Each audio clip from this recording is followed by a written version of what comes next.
So guys, today we are going to learn how to take low shutter photos.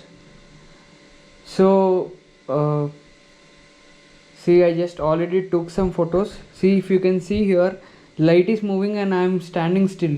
See, still that twirl kind of photos has come, right? So I have already set my camera like that. So let's see like what is the configuration or what is the settings what I kept for taking such photographs. So first things first, low shutter photos these are. I just kept it manual. Why? Because I am the person here clicking photo and I'm going there. So here there are two things which are going to happen. As I'm the photographer and I'm the person who is going to be in that place. First thing is we should convert to manual focus. Why? Because if camera is having autofocus, for example, you have fixed one focus there, and when you go there automatically when some subject it will see, automatically it will change, focus will change to some other object. So that kind of issues will happen when you are recording a video, or if someone is there then autofocus is fine. But if you are triggering at one focus point and suddenly when you are going that time if focus is changing, then it will be an issue. And second thing, so you have to go with manual focus. So first you have to keep some object there and keep it to manual focus, then automatically your frame is set. Next what you have to do, go for a timer shot. But this kind of photography you can try alone, like if you are having a tripod setup you can do alone like me now. Or if you don't have tripod setup you can also ask someone to take. But if you are asking someone to take, they also should hold camera or phone properly stable. This kind of photo you will also will get even in a phone, even in a DSLR. So if you can observe, I kept 4 here. It means 4 seconds a photo will take. So shutter will capture for 4 seconds. So it will be open and for 4 seconds it will close. So that much amount of time you are having time to move your light. See, basically this kind of photography you will do in order to take any light actions or anything like vehicle. And you'll click a photo where vehicle will be very much far away and there will be a line along with that. So that kind of photos you are going to take with this kind of setup. So I just kept nominal aperture and ISO so that it can take dark photos. You can still decrease this because anyhow you are taking a dark photo and you only want to capture a low light photo.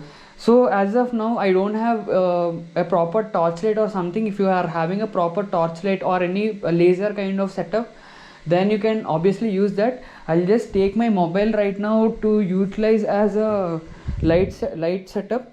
So I'm just going to on torchlight. So this will be my light source as of now. So in order to take this kind of photo, light should not be on, it should be completely dark. And I'm switching off all the lights right away.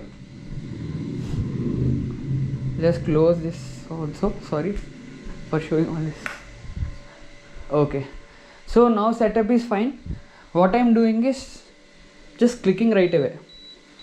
Let's try circles now. So you have first you should listen that sound, shutter sound.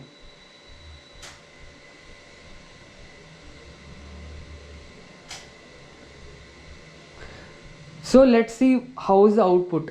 If I am moving, like if my body is moving, then photo will not come properly. Whole body should be stable, and only if hand is rotating, then okay.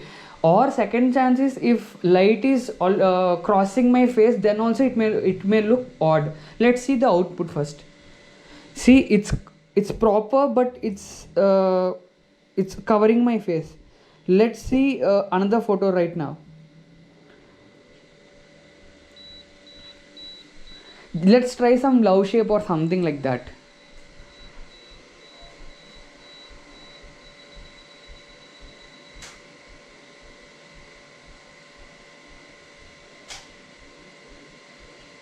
Let's see the output now. See, it's a proper love symbol, and you also can see my face.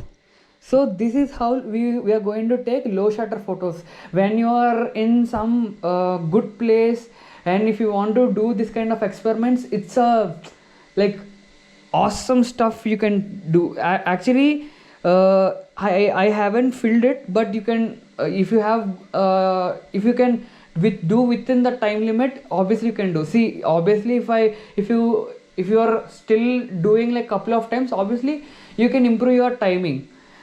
A lot of experiments you can do, twirl you can do, love symbol you can do, a lot you can do with this functionality. This is how low shutter will be useful. Obviously I showed you how to use high shutter, like when you are